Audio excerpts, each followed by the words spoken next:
रजनी कब से bus stand पर खड़ी थी। अकेली खड़े देखकर आसपास के सुहरे इकट्ठा होने लगे थे। अचानक एक आया और उसके बगल से धक्का सा मारता हुआ निकल गया। रजनी खिसिया कर रह गई। अपनी इस हालत पर रोना आ गया उसे। उसे लगा वह इसी लायक है, कब से खड़ी है। अब क्या करें, कहाँ जाएं, लौट जाएं। अभी भी क्या बिगड़ा है। घर जाकर निर्भय से कह देगी कि यूं ही कहीं निकल गई थी।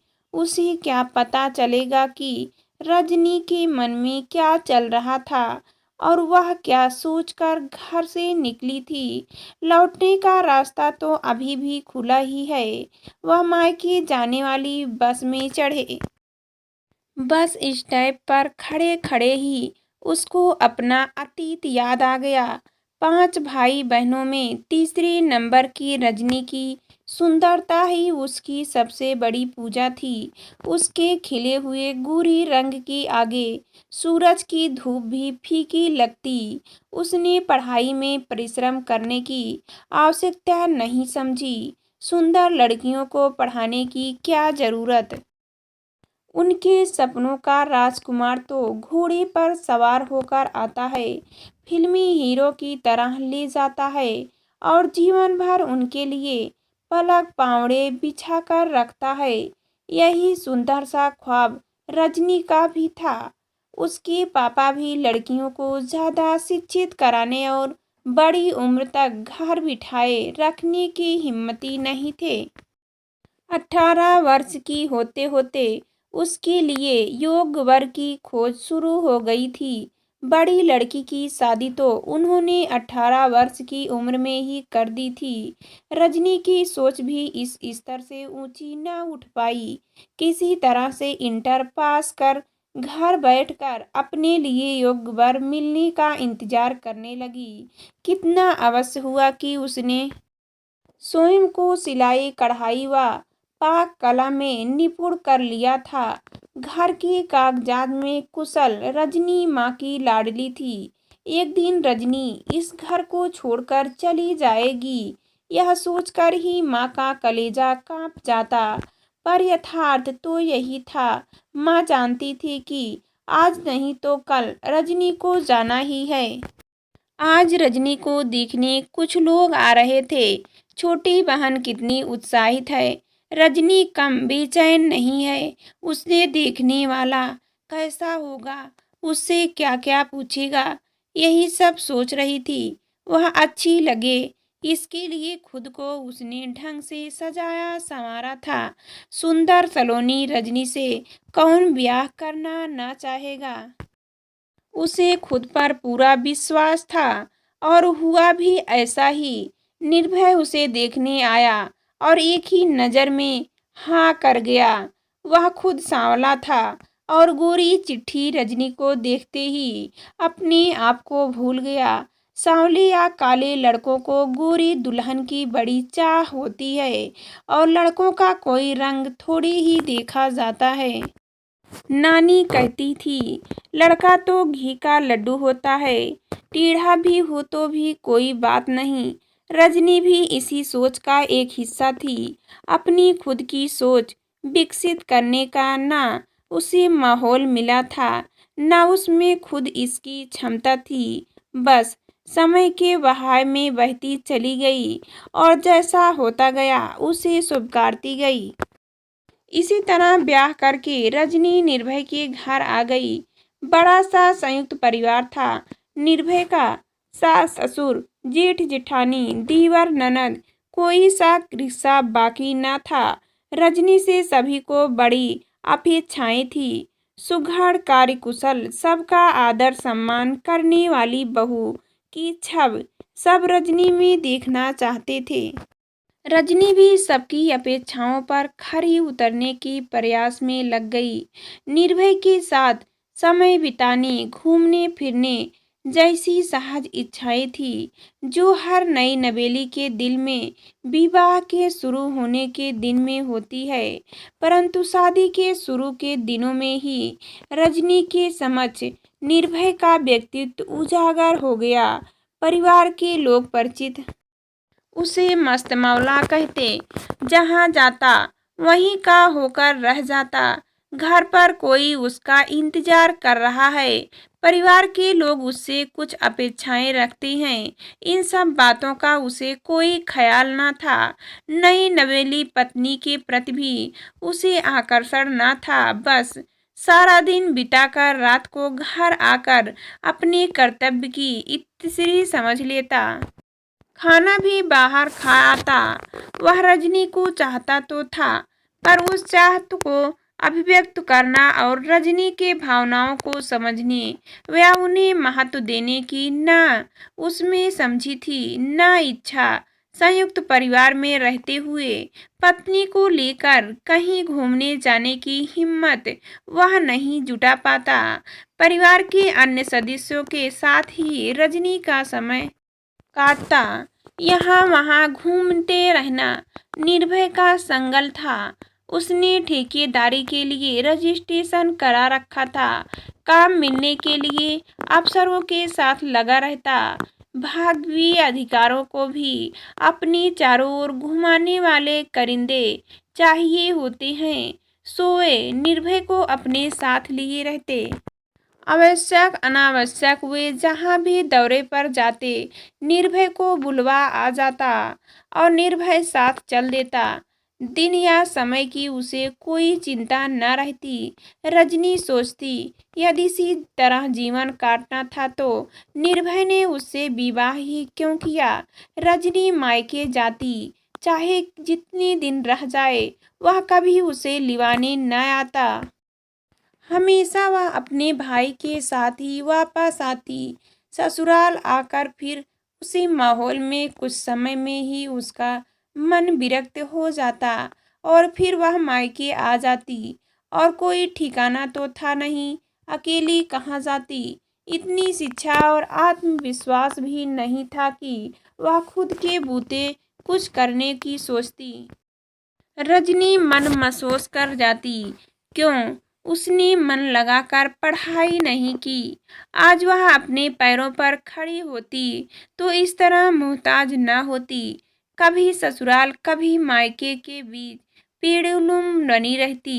रजनी को अपना जीवन इतना व्यर्थ लगने लगा कि कई बार आत्महत्या जैसे विचार भी उसके मन में आने लगे थे। मायके आकर रजनी मम्मी पापा भाई बहन के साथ स्वयं को खुश करने की कोशिश करती। सबके अनुसार खुद को ढाल कर चलने की कोशिश करती ताकि उसका बार बार मायके आना किसी को अखरे नहीं। माँ उसकी मनोस्थिति को समझती थी, परंतु फिर भी जब मन उगता जाता तो वह फिर ससुराल लौट जाती। यही उसके जीवन का ढर्रा बन गया था। निर्भय की बहुत ज्यादा कमाई नहीं थी कि वह पत्नी को आर्थिक रूप से ही खुश रख सके। इसी तरह 10 वर्ष बीत गए।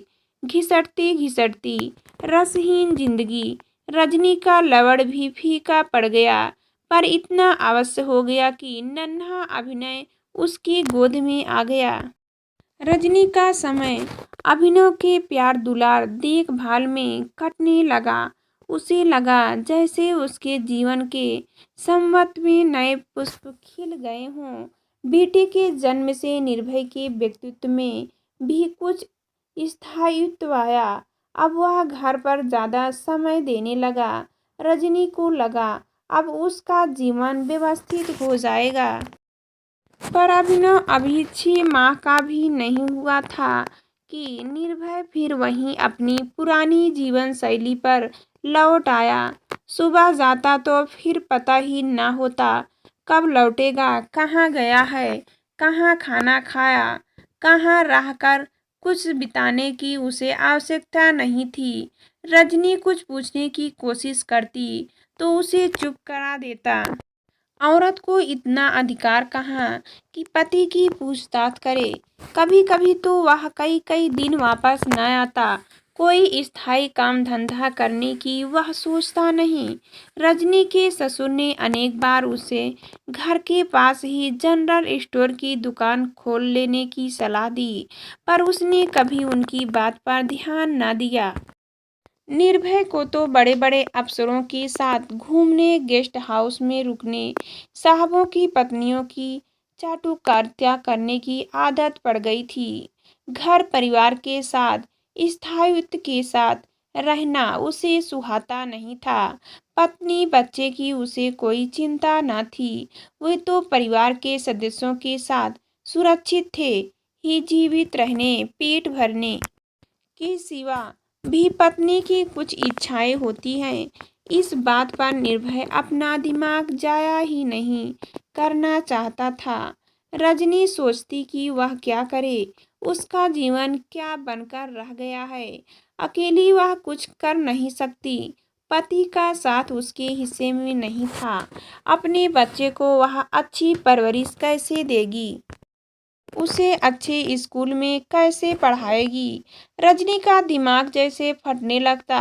अगर वह आत्महत्या कर लेगी तो अभिनव का क्या होगा। वह अपने आप को संभालने की कोशिश करती, परंतु लौटकर फिर उन्हीं उलझन में उलझ जाती। रजनी के पिता बीमार पड़ गए तो वह मायके आई थी। उसकी दीदी जीजाजी में कुछ अनबन चल रही थी। अचानक हालात इतने बिगड़ गए कि दीदी ने चूहे मारने की दवा खा ली। 3 बच्चों को बिलखता छोड़ वह इस संसार से विदा हो गई। जीजाजी पुलिस केस में फंस गए। रजनी आई तो बीमार पिता को देखने थी, पर यहाँ दीदी के बच्चे की देखभाल में व्यस्त हो गई। अपने पारिवारिक जीवन से तो उसे पहले ही कोई लगाव न था, और अब तो अभिनव दीदी के बच्चे के बीच वह भूल ही गई कि उसका अपना एक पति और ससुराल भी है। याद रखने योग्य कुछ ऐसा था भी नहीं जो स्मृतियों में जिंदा रहता, इसलिए आसानी से भूल भी गई। अब तो यही घर उसे अपना लगने लगा। पतिव्रता, शादीशुदा जैसे शब्दों के माने समझने को उसका दिल तैयार ही न होता। 6 माह होने क्यों आए, रजनी ससुराल नहीं गई, लेकिन निर्भय आज उसे लेने आ रहा था। क्या वह वापस चली जाए? क्या निर्भय बदल गया होगा? अगर वह चली गई तो दीदी के बच्चों का क्या होगा, जिन्होंने उसे अपनी माँ का दर्जा दे दिया है। सवालों की उधेड़-बुन में बीच रजनी वापस आ गई निर्भय के घर। आखिर वह उसकी पत्नी है, उसका असली घर तो यही है। निर्भय अभिनव का पिता है। 15 दिन भी नहीं बीते कि रजनी को महसूस हो गया कि यहाँ कुछ भी नहीं बदला है। रजनी वही है, उसे रजनी की कोई परवाह नहीं है। उसे वापस लेने तो वह इसलिए चला गया था क्योंकि लोगों के सवालों का जवाब देते देते वह परेशान हो गया था, और घर वालों का बड़ा दबाव था। पर रजनी तो वापस फिर उसी कैद खाने में आ गई, जहां न उसके होने का कोई महत्व है और न उसके अस्तित्व का किसी को एहसास है। आज रजनी बस इस स्टेप पर खड़ी है, वापस जाने के लिए। दीदी के बच्चों की देखभाल के लिए कोई नहीं है। सबसे ज़्यादा वहाँ उसे होने का कोई महत्व तो है। वह हड़मांस की कोई पुतली नहीं है, जीती जागती इंसान है। उसका अपना एक अस्तित्व है। निर्भय के साथ सारा जीवन इस तरह से काटने की कल्पना से ही उसे घबराहट होने लगती। नहीं, वह निर्भय के पास वापस नहीं जाएगी। वह वहीं जाएगी जहां उसकी कद्र है, उसके होने का कोई महत्व है, और जहां लोगों को उसकी ज़रूरत है। रजनी अपना बैग उठाकर बस में चढ़ गई।